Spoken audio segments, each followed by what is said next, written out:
They bring me those women, Bechanga bring women with children strapped on their back. It should be my business. The welfare of those children should be my business. And even when a child has been brought before me as an offender, most of the time you find that the attention is about what has he done? The offense. Or maybe even the complainant.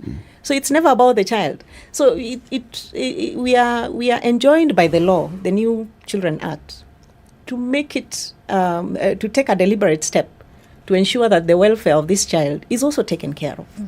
And so in all these cases that we handle, first and foremost, we must take the best interest of the child into consideration. Okay. Is there a metrics? Is there something like a checklist that you know when a child has appeared before your court, these are the things that you shall check, so that even when the committee comes and looks at how children matters are being handled in these particular court stations and all, they also know what they're looking at? Is there a checklist like, did you ask the child, umekula leo? Is there anything like that? I would say yes and no. Yes, because in the Children Act, it is recommended that anytime a child is presented before you, the first thing that the court must do is called a preliminary inquiry. Now, a preliminary inquiry consists of different things. First of all, the child must be interviewed by a children officer.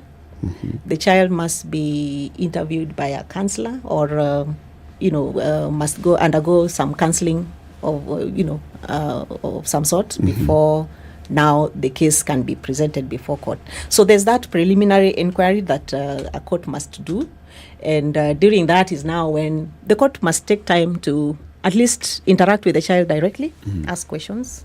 Those questions of umekunywa chai and all that.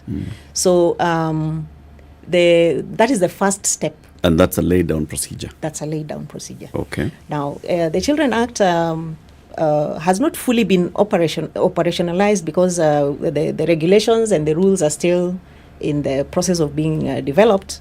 But once they are developed, all these things will be spelled out in the law. And so the Children Act that we have right now is very, very comprehensive, and it provides those directions. Yes. Pamela, what gaps have you identified as the NCAJ Standing Committee on the welfare and the treatment of children in this system? The standing committee that we have right now was born out of a task force that was put in place by the Chief Justice to look at the status of children in the country, and a report was written that actually recommended the review of the Children's Act as it was then. And that is how we now have a new Children's Act from last year, June. And, this task force is the one that now also suggested the idea of having a standing committee that can focus on children matters. And so on that regard, then, we are in a good place in terms of being able to think about the welfare of children in our country very, very specifically. And so many of the gaps that were identified in that status report on children in the country have been, implemented within the New Children's Act. We have the whole issue around children courts. We do not have enough children courts in our country. And so you find children who are sharing courts with adults. For example, child victims, because the offender or the accused person is an adult, they go to the normal adults court. In that court, there is no even safe space where they can be able to wait while they are waiting for their matters to come up. So we have children seated in a courtroom listening to adult staff and listening to, cases being presided over and taking in all that negativity into their system, and so totally affecting them. And so that has been addressed in the new Children's Act. The issue around psychosocial support for children as they go through the criminal justice system has also been addressed. We have many issues that the gaps that had been identified, I would say, have actually been corrected in the new Children's Act. If we were to implement 100% of these Children's Act, implement it 100%, I think we'll be one of the most progressive countries in terms of caring for our next generation of children. So what hindrances are there to full implementation of the Act? Yeah, so as Honorable Joe has mentioned, we when an act comes into place, for it to be fully operationalized, we have to develop rules. And then we have to develop regulations that provide detailed guidance on how to bring that act to life. So the committee, NCAJ Committee on Children Matters, working together with the Rules Committee of the Judiciary, have already developed these rules. Of course, it goes through a very lengthy process to ensure that there is public participation. We are getting views from other people in terms of how do we actually enrich these rules that they serve the child effectively. And so the rules are, almost ready. I think by the end of this year, they will be published and ready for use. And then we also have regulations that are being developed by the National Council on Children's Services. And once those are ready, we can fully operationalize the new Children's Act and move forward. And the other gap is just capacity, because the Children's Act has very good things, for children. But for example, we do not have any mental health practitioners within the criminal justice system. Many of the agencies do not actually have the capacity in terms of staff and, and the budget to address the psychosocial issues that arise for child victims, but also even for child offenders. So I think we will need to work hard in terms of building capacity within the criminal justice system to actually be able to bring these act to life. But I want to say we are in a good place right now if we can be able to move forward in the same way. We're in a good place because we have the law in place. Yes. We're in a good place because there was the task force that identified the areas of concern. Yeah. And those have been incorporated into piece of legislation. Yeah. We're in a good place because there appears to be some level of goodwill. Is there a document that sets out the implementation plan and program and milestones for this? How do we get to do we have a plan and a program for when we shall have, like what you say, that capacity fully there, where we have institutions, have mental health practitioners who are ready, where we have created more courts that are children friendly, where we have police officers who are trained on how to handle children, where we have police stations that have special facilities that can hold children who are in, what did you call it? In what with the law? In conflict. In conflict with the law, right? Is there an implementation program that takes us, our end goal is 2037, we shall have 100%, but between now and 2027, we'll have accomplished 1, 2, 3 items. So that is captured under the work plan of the Standing Committee on Children Matters. But remember, for this act to be fully implemented, all the institutions that have been mentioned, like the county government has been mentioned to have at least CCIs or charitable child children institutions. We have the we have the inspector of police who is supposed to ensure that every police station has a child protection unit where a child can be held. We have the Department of Children's Services with their long list of things they must put in place to ensure that children are well taken care of. So each of these institutions must pause And that is why we are celebrating, we are observing this service month.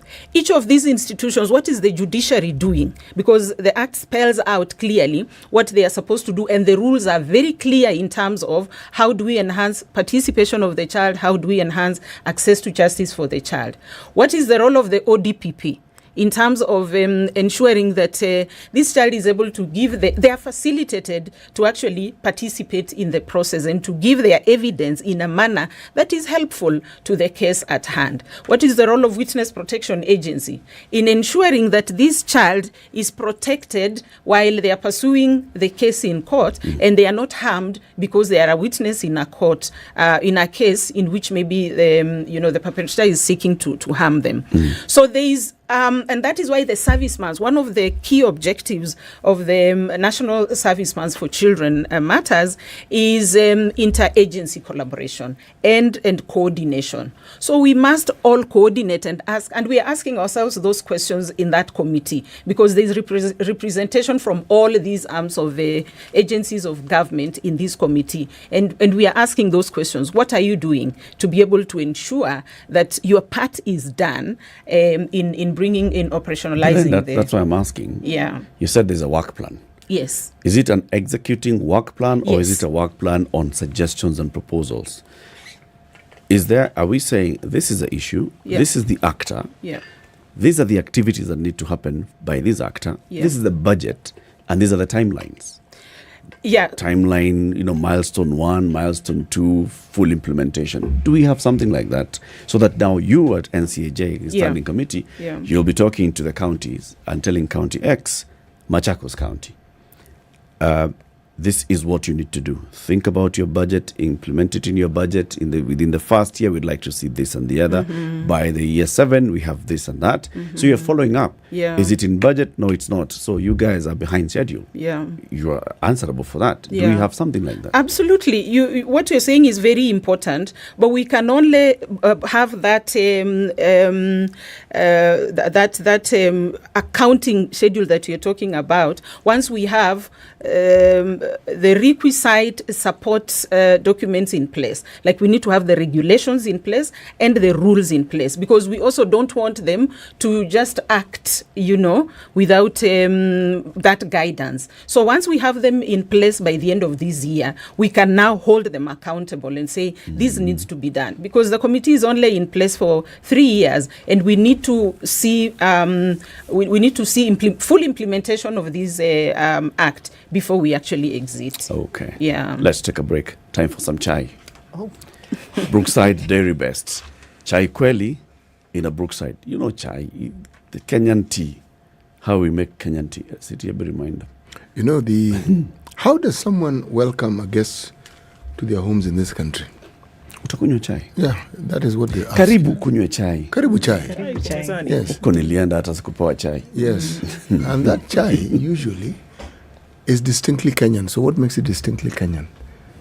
It is tea leaves brewed in water, milk added, brewed further, so that it gets a certain texture. But you see, there's the aspect of the role of milk in all this. Now, what sort of milk do you need in order to make it true Kenyan tea, what you call chai kweli ya Kenya? Well, now, that is where Brookside comes in, because them, something called Dairy Best, okay? Now, it's rich and creamy. Now, there are those who think about milk in terms of milk which has less of this, more of this and the other. I'm talking about full cream milk, rich and creamy. Now, when you put it in that mixture I've just mentioned, then you have chai kweli. Now, that's Kenyan tea. Chai kweli, New Brookside. Time for that break. 26 minutes to 10. We are hosting the Honorable Barbara Ojo. She is a senior principal magistrate at the Mavoka Law Courts. Pamela Masaku is a member of the National Council on the Administration of Justice Standing Committee on Children Matters. This month is the what? Child Service Month. The Child Service Month. And the judiciary is thinking, plus all the justice actors, on how to make, to have a children-centered justice system. That's our conversation on this Justice Thursday.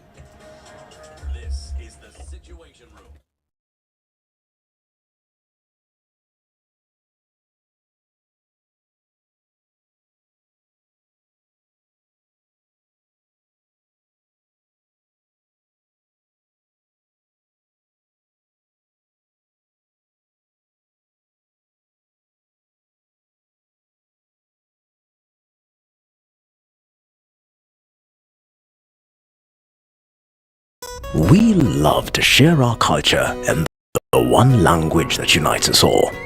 One that helps us start the day and keeps us going. Brookside Dairy Best is part of every celebration and offers a warm welcome to every home. Karibuni chai. Na hii ni lugha ambayo kila Mkenya anaelewa. The more the milk, the better the chai. Chai kweli ina Brookside Dairy Best. Chai kweli ina Brookside Dairy Best.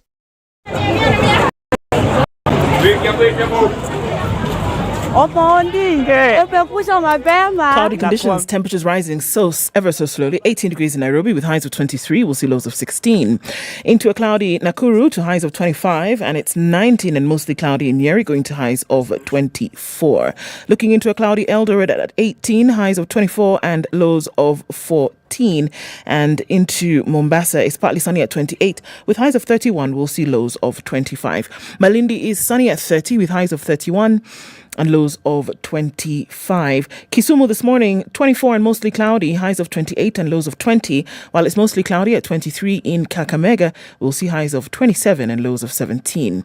Mostly cloudy at 22 in Kampala, and the rain is still coming down at 26 in Dar es Salaam. Mogadishu is cloudy at 30 and Addis Ababa is sunny at 18. There's a haze still in Lagos at 25, and it's 13 and sunny in Johannesburg. It's cloudy at 25 in Kinshasa, and looking out into a hazy Beijing at 21. Paris is cloudy at 13, and London is partly cloudy at 11 with rain still coming down. It's clear at 4 in New York, coming into Thursday, highs of 10 and lows of 3.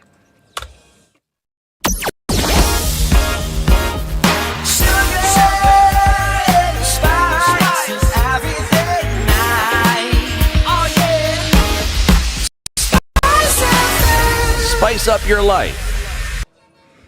All right, so we've done well this morning. Just a little bit left. It keeps coming and going on Kiambu Road this morning, but I think we'll get out of the worst of it as you approach Muthaiga Square. All right, coming in on Limuru Road. Also, it's still busy getting into the city. It's bumper to bumper as you get through towards Wangari Maathai at the junction. And then Landis Road is an absolute mess. I mean, that's it. It's very busy going all the way through towards the junction. And then we're looking at Langata Road, spilling of that traffic, some of that traffic over to Raila Odinga Way. And then here at the Likoni interchange, there's still a lot of traffic touching on the southern bypass exit. So we want to watch out for that. Apart from that, we've done well, I think. Let's see what happens through the rest of the morning. And let's talk on SpiceFM, KE on X.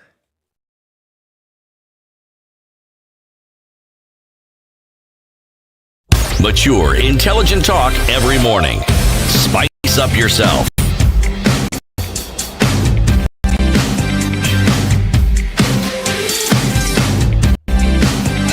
Mornings done right. 94.4 SpiceFM. Roads. Let me just remind you, when you're driving on the road and you find, all right, there are people who they put those signs, men at work, or roadworks going on. There's some repairs happening. Maybe there was some road sign that was stolen and vandalized and it's being returned. There was a pothole that's being sealed, or there's the guardrails that are being repaired. All that work in terms of road maintenance, all that money comes from your money. All right? It's called a fuel levy. Fuel levy is at work when you see those things happening. Every time you go to fuel your vehicle, 18 bob per litre goes into this fuel levy. And it is used by the Kenya Roads Board to maintain our roads. So the Kenya Roads Board then gives the money to either KENHA. What is KENHA in full? Kenya National Highways Authority. Okay. Or it goes to KURA. What is KURA in full? Kenya Urban Roads Authority. Or it goes to KERA. What's KERA in full? Kenya something Rural Roads Authority. Or it goes to KWS. Kenya Wildlife Service Authority. Okay, why don't you just go to county government?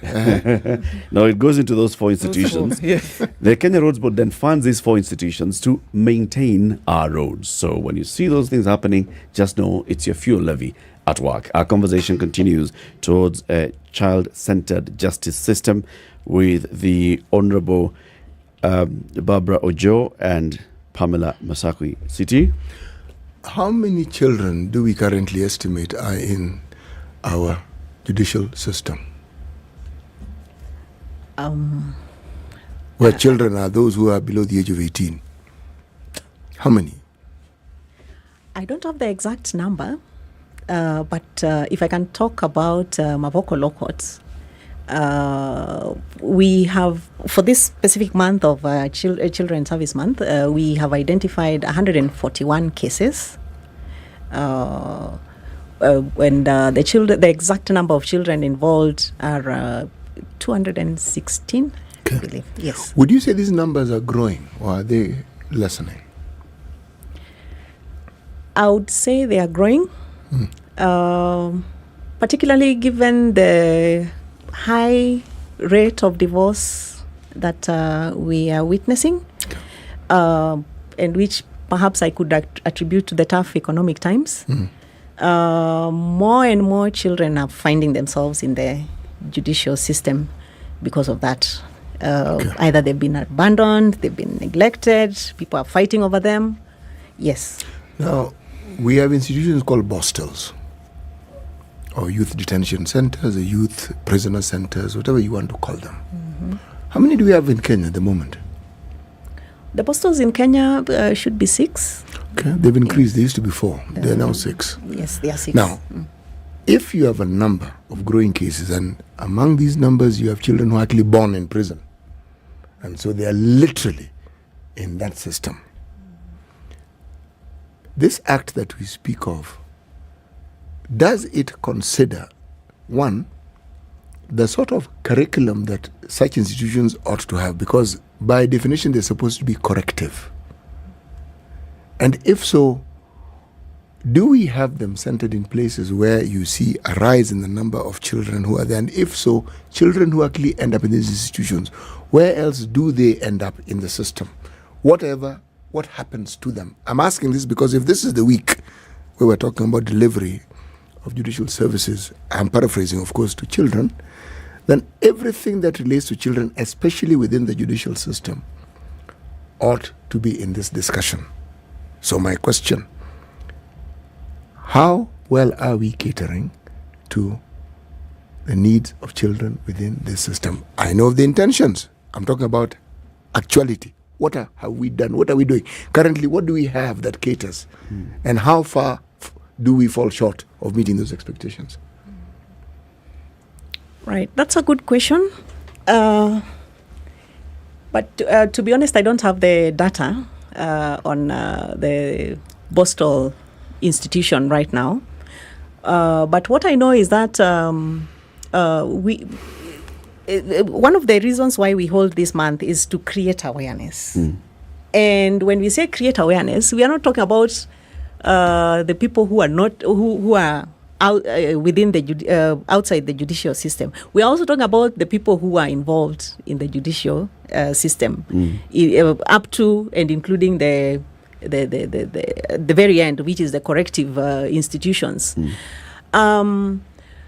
I do not have the information about their education system and the needs and the gaps right now, but they are part of the conversation we are having because we want to make the system responsive on children matters. And we are hoping that, in that space, we will be able to also raise their awareness on the needs of the children who come into their system in that way. Otherwise, I don't have the data on their education. Actually, I should have paraphrased my question differently. I wasn't referring to numbers, really. I mean, I asked it as though I was referring to numbers. I was simply saying that when you're talking about awareness, and you're talking about children within the system, as we call it, and we say their numbers are growing, they are needs that are specific to children.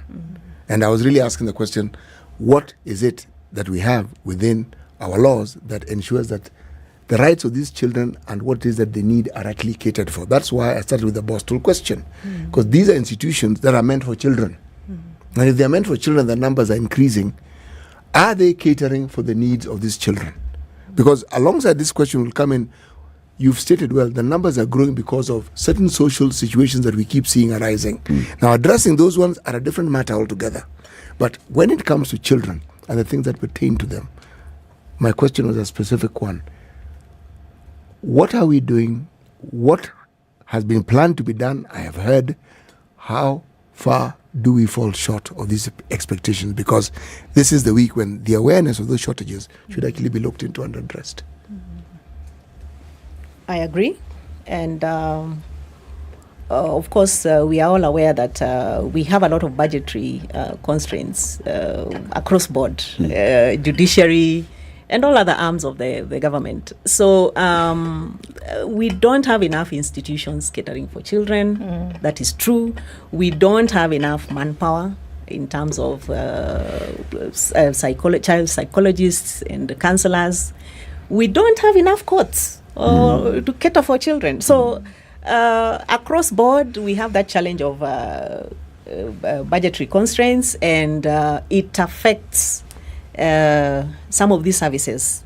And if I can speak honestly, right now we are still very far off from from our target. So if somebody took the system to court, okay, and here the system, I mean the entire criminal justice system, to court and said that a child is being denied their rights, would they be right? Would they have a case? And picking just, a couple of cases of maybe a child who did not get all these things that they ought to get, and even looking ahead and saying, this is the likely impact that this child is getting in their life going forward. Just like you said, simple thing like a child sitting there and they are listening to a murder case being prosecuted, or other cases being prosecuted. It's another one, it's about, rape and such, and they are in the same space and they are not protected. While they are sitting here, they can see the person that they are accusing of harming them right across them. If someone took the system to court, would they have a case? They would have a case. They would have a case because we still have many gaps. We still have many gaps. As you know, we earlier mentioned, they're in a document, but they haven't actually been implemented.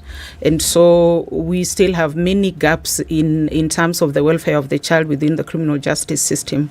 One of the areas that is very, very key in providing services to children is coordination of all the agencies, because there are many, there are many. And if there is no proper coordination, and that's one of the objectives of the service week, to enhance coordination for all these agencies so that each is doing their part. Because as you know, it's a chain. So the investigating officer does what they're supposed to do. The child gets into the system. There is the ODPP there and the judiciary. After that, there is probation and aftercare. There's Kenya Prison Services. So unless there is, and then there are other Department of Children's Services, Witness Protection Agency. So coordination is still a big issue that needs to be enhanced so that the children are not falling through the cracks as they move from one agency to the next within the criminal justice system. That's one.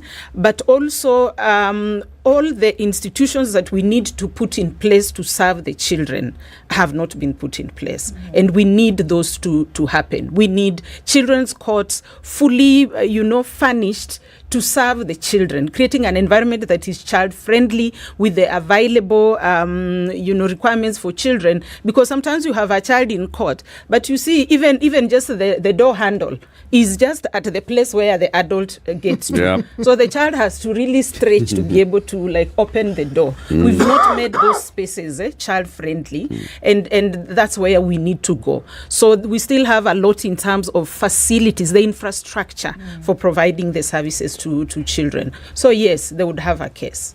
And I'll tell you a funny story. Okay, not so funny, but there's this time I had occasion to overhear some children who had been brought to court talking among themselves. And one of them was telling the other one, nilikuwa kotini na niliona tu hao watu wakiongea hapo mbele, alafu nikaambiwa niingie pande hii.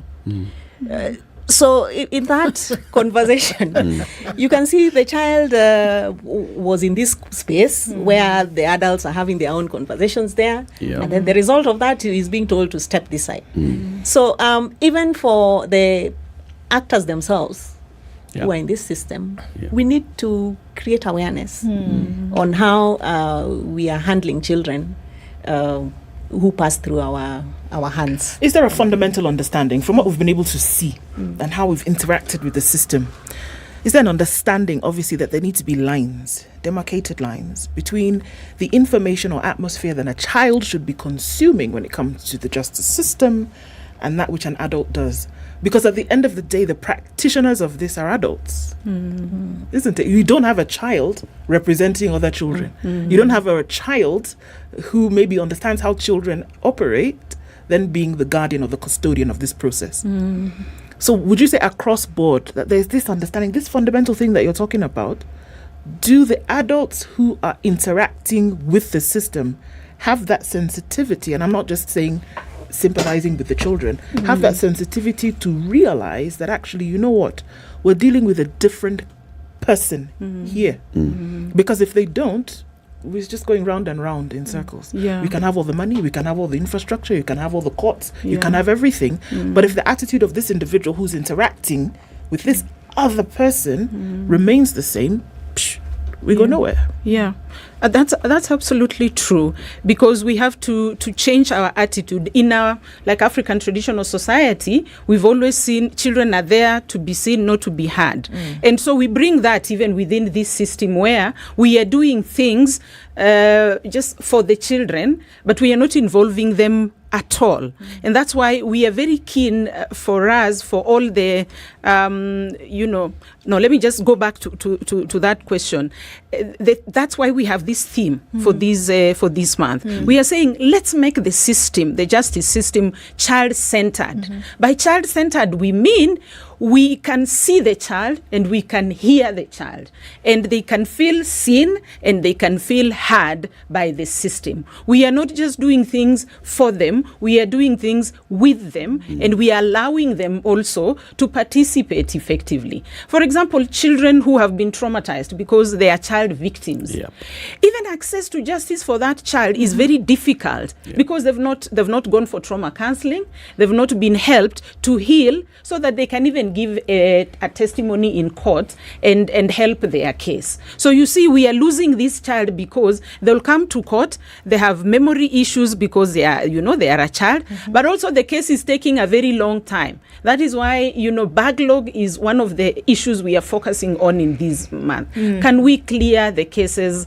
that involve children, hear them expeditiously, so that these cases are not staying in court for more than 6 months? Because a child will forget what happened. When they now come to give evidence in a court of law, they will not be able to remember what happened. So we need more awareness in that regard, so that everyone can be able to adapt this new attitude of saying it is for children, it is not for the adults. In that regard, we still have a long way to go. I want to come back to the milestone story, and question. See, when you have Vision 2030, Africa 2062, SDGs, they have timelines. There is an ambition and there's a target. And the target is to do this by this time. Do we have something like that when it comes to now this matter of children?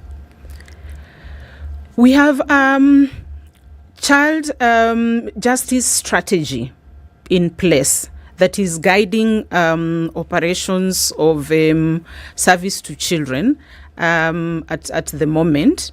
As a committee, as I said, we have 3 years and we have clarity of where we want to be at the end of these 3 years. When do the 3 years end? So we've it ends in 2025, about June. So where do we want to be there? We want to ensure that there is full implementation of the Children's Act. That's one of our biggest goals. What do you mean by full implementation? Full implementation means all the things that have been spelled out. Like, for example, every county should have a charitable children institution in each county. That has been done. To ensure that there is a child protection unit at every police station, that has been done. So all the things that have been spelled out, that's what we would like to see that it has happened by the time our time is coming to an end. Pamela, you have 20 months to go. Yes. How far are we on that? we at 10%, 20% on whatever Yeah. I'm not able to give it a percentage right now because the implementers always come back to us and say, we don't have the rules in place, we don't have the regulations in place. Can we start counting from January when all these things are in place? And we are saying you need to ensure that this has happened. So we were doing the ground. Realistic? If we have all the resources in place. And you want to have all the resources, the laws, the regulations, the whatever, the guidelines from January 2024. Yes. That means that's the beginning of your 3-year program. Yeah. It cannot, surely you can't begin your program halfway through the program. Well, we will see what happens after that, because also our constitution is guided by rules and regulations.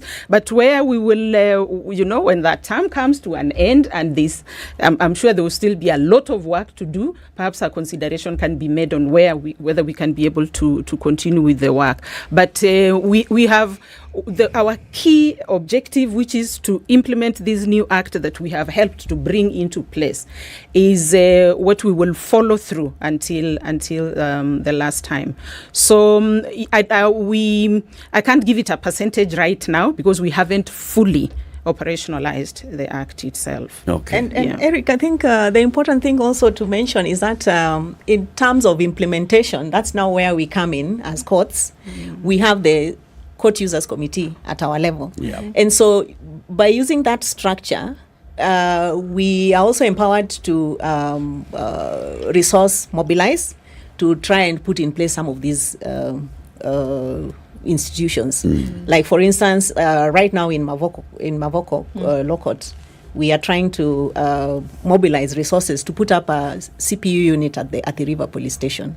So we are empowered in that way to help contribute into the whole work plan of the NCAJ and see to it that some of these institutions are in place by the time we come to that end of the period. But you see, Honorable, I hope you get what I'm saying, Honorable Joe, that you should be reporting to a system here that tells Pamela, we are supposed to be having a CPU in our court by November 2023. What we have so far is we have done the foundation. Our CPU will not be ready in November, it will be ready in January. Then Pamela can be saying, all right, they are on course, or they are behind schedule, or they are ahead of schedule. How can we just be saying we are implementing without knowing by when we are implementing? Yeah, we will put in place now those measures once we have the requisite tools, requisite documents in place. We will now put in place those accountability measures to ensure that every person is following up on what they are supposed to do. And we have timelines, and we can meet and evaluate and say, so how far are we? And then maybe I can come and answer that question on percentage that you asked. Fair enough. Yeah. Honorable Joe, as we conclude, so what happens in this month in terms of children and cases and courts? Right.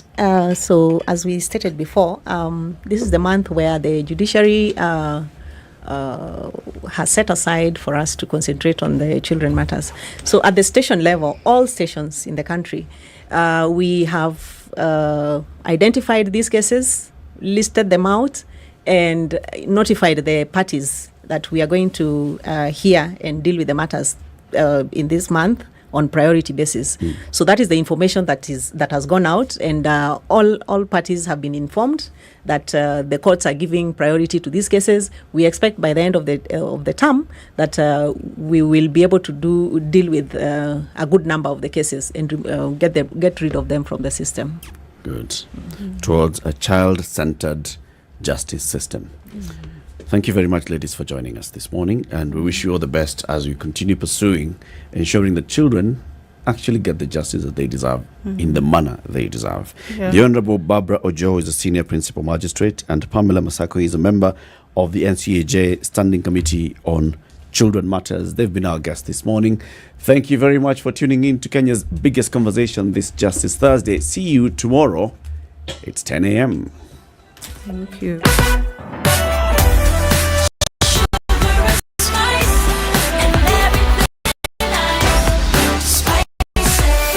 Spice up your life